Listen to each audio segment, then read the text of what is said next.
When the doubt gets loud, but answer that call.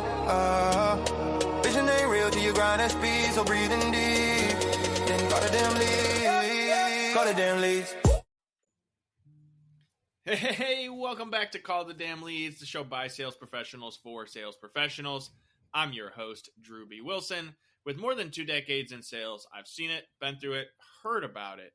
Now I'm bringing those stories to you, my favorite people in the world, the sales community. So let's be honest, this is the greatest job on earth. Doesn't matter where you come from, what background, what personality type, you can make an amazing life in sales. Today's guest, no stranger to the journey. I'd like to welcome Mr. Dusty Holcomb. Welcome to the show, sir. Drewbie, awesome to be here. Thank you so much. What a great opportunity. Hey, I appreciate you taking some time. And I want to jump right in, man. I want to hear your crazy sales story. You know, it's so funny when I was reflecting on this and thinking about crazy sales story. I was 16 when I first learned what sales was. And I started in a men's high-end clothing retail store as a stock guy, right? You know, first job, W-2, like, holy crap. But the manager let me work on the counter on Saturdays, and then it was like, whoa, I really like this. This is fun to help people. And what I learned, like when I reflect back, it was one of the greatest learning experiences of my life, because what I learned about sales was you don't have someone walk in the store and you have to sell them what you want to sell them. You have to ask the right questions to understand what they need. And when you do that, and when you do that well, you can position your expertise to guide them to their solution, and they'll just buy. And so I went from 16-year-old stock boy within a year to being the number one salesperson, and I was working part-time 30 hours a week. And it was so cool because I never sold anybody anything. All I did was understand what they needed and make available great choices. And it was like, people would ask me, how'd you learn to do this? I didn't do anything. All I did was help educate. Sales is education. So that's how I started in my sales journey. You know, I really appreciate that story. It makes me think about when I was in my early 20s. I had an opportunity to manage a cigar shop. I didn't start as the manager, though, right? I came in, I was a bouncer at the guy's club. He owned all kinds of shit across town. And he's like, hey, man, I need someone to do sales in the mornings. You interested? I'm like, yep, sign me up, boss. So same idea, though. I was like, man, I don't know anything about cigars. I'm 21 years old.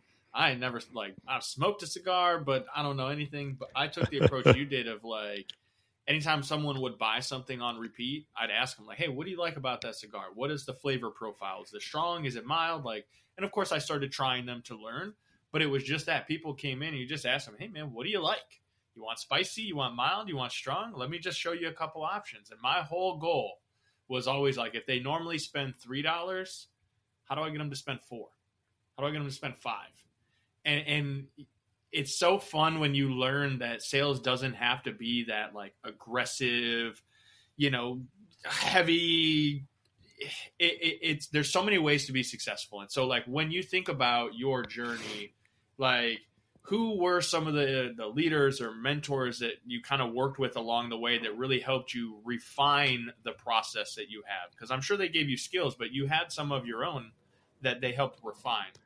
Yeah, I think about it a lot through the lens of leadership. You know, people say leaders are born. No, they're not. Leaders are born with characteristic. People are born with characteristics of leadership. And I think the same is true for sales, right?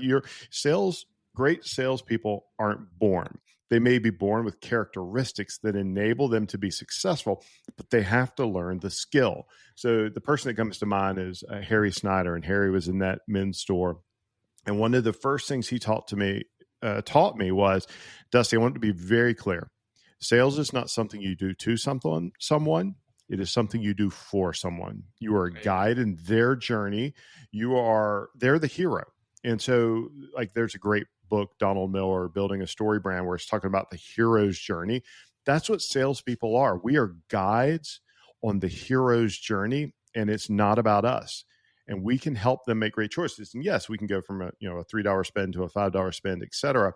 But it's because we're enabling them to make a choice that's going to make them happier. So Harry just helped me understand that. And then he also said, and if you want to do this and you want to do this well, you need to understand what you're selling. So I'm a 16, 17-year-old, 18-year-old kid selling $1,000 suits to corporate executives. Like I had no referential expertise. I have no business, but I could sit there and go, hey, Hickey Freeman came out with a new suit line this year. Here's the material. This is a worsted wool. Because I read the books. Like I was that nerd that said, if I read these pamphlets, if I read these books, if I understand this, I can talk to the person with referential expertise so they trust me as a guide. And because they would trust my expertise, they'd be willing to invest whatever it was that they needed. So that's how you sell the $5 versus the $3. Is because you understand and you can converse like an expert. And I think that that's something that salespeople often forget, is that we're doing something to somebody. No. We're a guide in their journey, and we have to be the expert that they trust in that journey. And when they do, well, then, they're going to come back to us. They're going to come back again and again and again because you're the trusted advisor. So Harry was the first person that taught me that. And, I've had a lot of great sales leaders I've worked with or employed over the years. And it's always been about answering the question, how do we create value? And how do we create value? We create value through expertise. That is an awesome story. And I'm chuckling inside thinking about the gentleman who I worked with at the cigar shop. His name was Harry. No kidding. What a small world. He'd been in the business for 25 years. He was there like through multiple owners, and he knew everything. And it's funny because for me to get the job as the manager, the guy who owned the place was like, hey man, if you want an extra, it was like $100 a week or something. It was not like a significant increase, but I was like, hell yeah, I want $100 a week. He's like, you got to go back and tell Harry that you're taking his position as the manager of the company. Now imagine, I'm 22, 23 years old. This guy's in his 60s. He's been running this shop for 20 years. And I come stumbling in like, all right, Harry, here's the deal, bub. I'm taking over as the manager. But I want to work together. I want you to help me. And really, I want you to think about this role as I'm like selling him on why this is such a great idea. And it's like, you're going to really have less responsibility, but you keep the same pay and everything goes the same. And he was like, really? And I was like, yep. All you got to do is just let me take over and help me do this thing so that you don't have to stress out. And like, I think you ended up getting like a little bit of a pay cut or something. It was like $25 a week. It wasn't like significant, but that was it, right? You just had to step in and own it. And just, I remember being 23 and thinking like, what the hell am I doing? I'm driving over there from the other shop like 20 minutes away. And I'm just like, how am I even gonna? And so for you, if you could go back and talk to your younger self, like, right, you've been through so much now over the years, but if you could go back to like that young version, what would you say? What would you tell him? Yeah, I would say be very present in these moments because you are forming foundational skills that will serve you for the rest of your career, because everything we do is sales. Everything we do is around trying to create value. So like those things that I learned at 16, 17, 18 years old were lessons that informed every interaction I've had in my corporate career since then. I haven't had direct sales leadership roles in a long time, but when I showed up as a CEO or I showed up as a president, man, you better believe I'm talking to everybody on our teams about our job is to create value for our client. We have to understand what we do so well that we can answer the questions about what they need, like everything. So I would have told myself, be fully present and revel in and capture these lessons. And there's probably a lot of things, Drewbie, that I don't recall now that I wish I had captured. But frankly, even just, preparing and thinking about these things for this conversation made me go, holy smokes, that was a really pivotal keystone moment in my life, learning how to do this, learning how to understand what value creation is.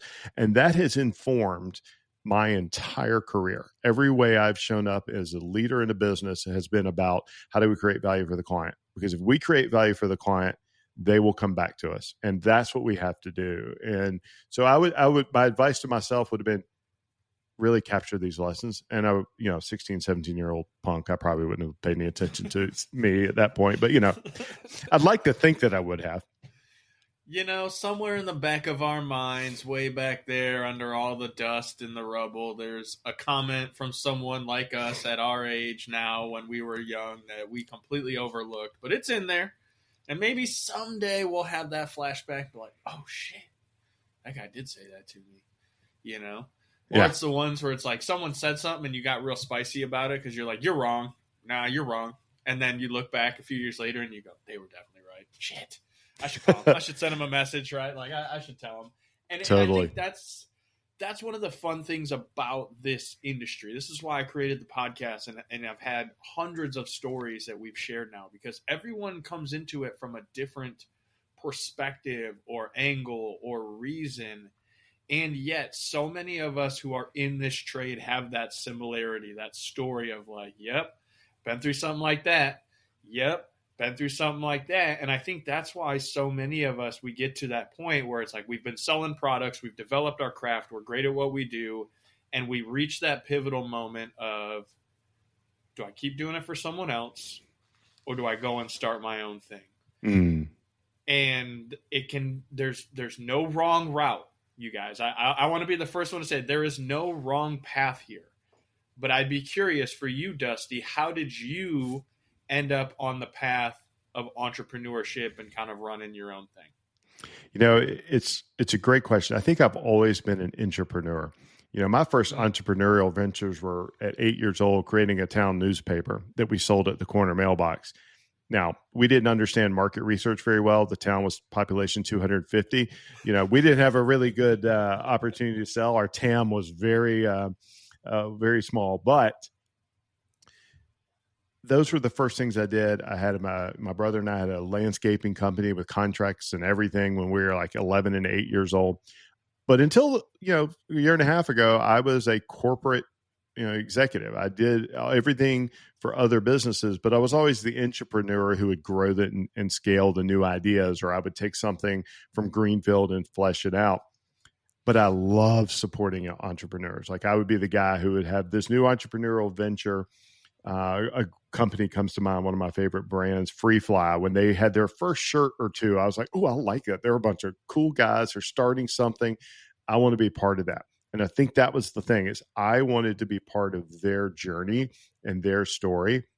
And so when I left my last role as the CEO, I was like, you know what? I can go do that again, but I really want to be part of someone else's journey. And in order for me to do that, I have to take a leap of faith and start something for myself. And, you know, from a sales perspective, and I've told sales leaders this and salespeople this for a long time now, I say, you have arrived as a sales professional when you can recognize that there are opportunities you should say no to. When you're not so focused on the sale, but you are really good at going, this is not an opportunity. I can't serve you well and meet your need. And so instead of selling something to you, I'm going to help you navigate to whatever your right solution is. And, you know, and so when I started this journey, it was really around, I want to make sure that I can help the people and serve the people who need what I do and be able to say no to the others. Because I do think from a sales professional perspective, you've arrived when you know when to say no and you know how to say no. Oh man, you just hit on something that I love talking about at length, which is the pre-qualification process of sales. And I think a lot of people, they're struggling with confidence. So that's a great way that you explain it. Like when you're confident enough to say no. And so what I think about is, you know, what are the questions that we're asking every one of our prospects? And how are we using their responses to determine, A, I'm a good fit to help solve their problem or get them the thing that they're looking for, you know, from a desire perspective. And also that they're the client that I want to work with. Because not all business is good business. Amen. And it can be so hard when you're in a slump and you're like, man, I got these bills come in and I got this going on. But you have to hold strong, because the best clients, they pay the invoice and they get to work. And you spend 20% of your time with those people, and you're spending 80% of your time chasing all the people that you took on, even though your gut said, eh. And so, Dusty, you're laughing because you know you've had those experiences. But when you're thinking about from a leadership perspective, right? Because if we're teaching others how to go through and be strong in this process, like what are the questions that you can ask, or what are some of the ways that we can make sure that we're really helping people understand the reasoning behind the actions that they're taking? I love that question. And it is about asking the right questions, and it's about really listening. So, first thing, understand your product value promise at an exceptionally deep level. Know exactly where your own product or offering creates value for your target customer. Ask questions then that help you understand, does what they need and will value match what you deliver? Because if you have a value need mismatched with a value offering, it doesn't matter how hard you work, they're not going to be happy because you're looking for different things. So those questions, and so I can think of a very specific example. Last role as the CEO, I would often be the heavy or the closer or the managing the high opportunity leads that were coming through our pipeline. And we had a prospect that desperately wanted to do business with us. He and I were engaging one-to-one. He escalated past my VP of sales, and I'm talking to this client or this prospect, and he would say, I want to do business with you. Here's my evaluation grid. Here's everyone else I am considering. I want you to see you are at the top of my list. I want to do business with you. As a salesperson, that's a T-ball right down the that's just a home run waiting to be hit. You can't even miss. You just walk up. Yeah, it's fish in a barrel. Here's the problem. I knew that what he wanted and needed was not what we were built to deliver. And so therefore, if we signed him as a customer, we would fail him. Our brand promise would be at risk. We would not be able to satisfy him. Could we do the work? Yes. Could we do it to maybe 80% of what he wanted? Yes. But that wasn't good enough. And so I had to tell him, hey, John, man, I would love to do business with you. I'm going to have to tell you no, and here's why. I am afraid that we would not be able to satisfy your need, and that a year from now or 6 months from now or 2 years from now, you're going to be frustrated because I am not built to do what you're asking us to do. And from a brand alignment, from a values alignment, from a cultural alignment, we are simpatico, but we will not fail you. And I will not put our organization in a position to fail your needs where you receive less value than you want. And I'm capturing my own value. So we can't extract value from others if we're not delivering more than they paid us. And so that's job number one from a sales leadership perspective. How do we ensure that when they sit down at the end of the transaction, at the end of the engagement, mid-cycle, whatever it is, they can in their head go, I can't believe this is all they're charging because I get so much more value than I'm paying. That's the value equation we have to solve for. So we have to ask the right questions to understand, does their value need match up with our value delivery? And if there's not a perfect match, we've got to solve for that because our job is to create value or they should fire us. Masterclass. If I had a mic drop button, I could do like a... I'm pretty passionate about this. I can feel that. And one of the things that I really love about this conversation is the depth of understanding that you have around the process. And this is going to be a little bit of a shift of gears, but those of you who are paying attention, I think this is really important for you because how you do anything is how you do everything. And one thing I know personally is that when I was being very focused and intentional on my personal fitness, my mindset, all the other pieces that correlate with that confidence aspect of sales, my life changed. And Dusty, I'm pretty sure I've seen that you did like 5 Ironman races or something at some point. Am I crazy? No, you're not crazy. I was crazy. I was the one doing them. Okay. So I want to talk about this because I love endurance sports. Like to me, I've never done an Ironman. It's on my list of like dream goals someday. But I've done the century bike rides, 200 miles in a day. I've rode 50,000 meters. I've done the marathon, all that. So I'm confident that I could do it all. Totally. But it's stringing it all together that like just scares the shit out of me. And I think it's the perfect correlation for sales. So I want you to touch on like, as you're doing these long, grueling, just mind-wrecking endurance feats, what do you think correlates that to the sales process and everything that goes along with it, because I'd love your perspective. All right. So I love the way you frame that. And here's where my head goes viscerally. It's you have to have a plan, and you have to have an understanding of the plan. And you don't go create a sales process on a sale on the first call, right? But you have a process of discovery. You have a process of education. You have a process of value creation. You have a process of follow through.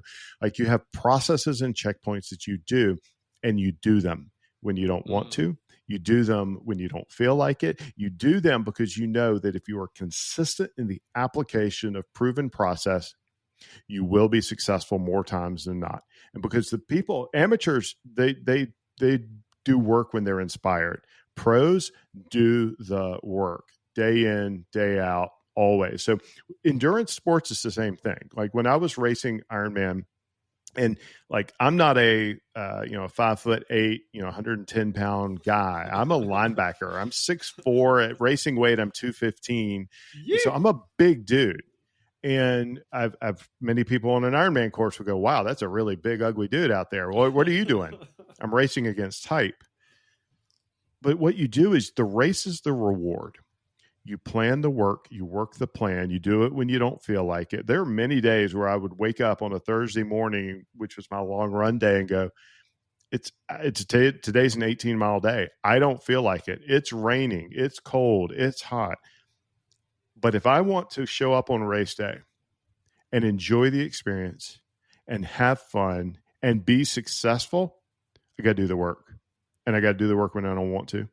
And so I think from a sales psychology perspective, because like, salespeople have to be good at hearing the words NO, and in their heads, translating that to not yet.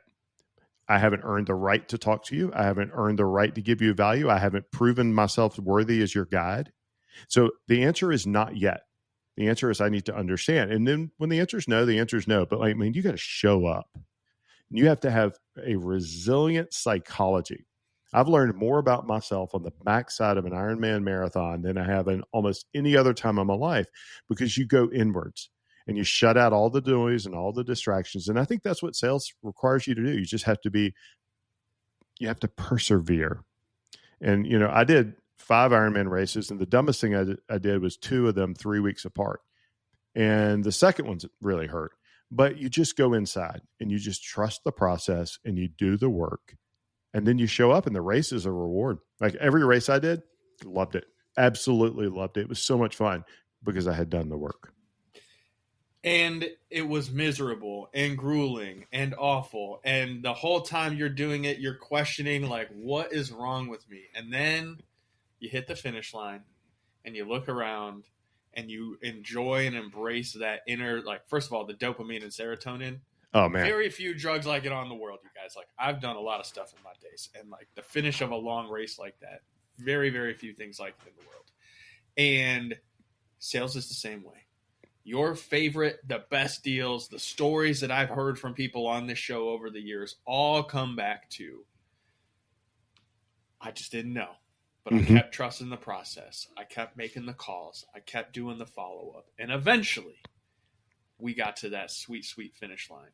And so, Dusty, man, we could sit and nerd out about this for several hours. I already know that we're going to be connecting more offline because I absolutely love your story. However, I want to be respectful. How do we come find you, follow you, check out more of your content? Because I know this is just the tip of the iceberg for the value that you provide your audience, man. Yeah, I appreciate that. And I'd love to connect with folks. You can find me on LinkedIn, Dusty Holcomb. One thing I've got for your audience very specifically, and I think this really works well for sales leaders and salespeople, is I put together what I call a rules of engagement guide.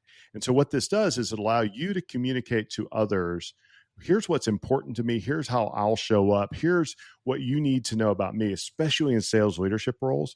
And so if folks want to go to Arcus, arcqus.news, they can sign up. I'll send them the rules of engagement guide. It's a workbook that they can go through and then capture who they are, what matters to them, how their teams can show up most effectively for them. And then you share it with your team. I work with every team I work with, CEOs, key executives. We go through a rules of engagement process, and it's amazing how much clarity helps teams move faster. And I can't think of any place where I want more clarity than in my sales organizations, because they are the ones that are driving the success of the organization. It's a falsehood where people say, hey, sales fixes everything. It doesn't fix everything. You can have underlying problems, but man, if I have to fix one thing and get it right first, it's going to be the sales engine. So I've got that as a gift for your audience, arcus.news. And I'd love to connect with folks online. LinkedIn's a great place, and hit me up in chat. This is obviously this is stuff I nerd out about. This is fun. Well, you guys know what to do. If you enjoyed the show, you got some value out of it, go share it on social media. Maybe send it to someone you know who's kind of sucks at providing value first, right? They just jump right into the pitch. You don't have to tell them they suck, but just send them this episode. Say, hey, I listened to it. I was thinking of you. Figured you might get some value. Check it out. And then go follow Dusty. Go check out all his material. If you have a story and you want to be on the show, head over to callthedamnleads.com/podcast. Send us your details. We'll get you plugged in. Then grab yourself a hat, keychain, wristband, maybe a shirt or a hoodie. Support the movement, because you know what to do. Go pick up the phone. Call the damn leads. We'll see you guys next time. When the doubt gets loud, but answer that call. Vision ain't real till you grind that speed, so breathing deep. Then call the damn leads. Call the damn leads.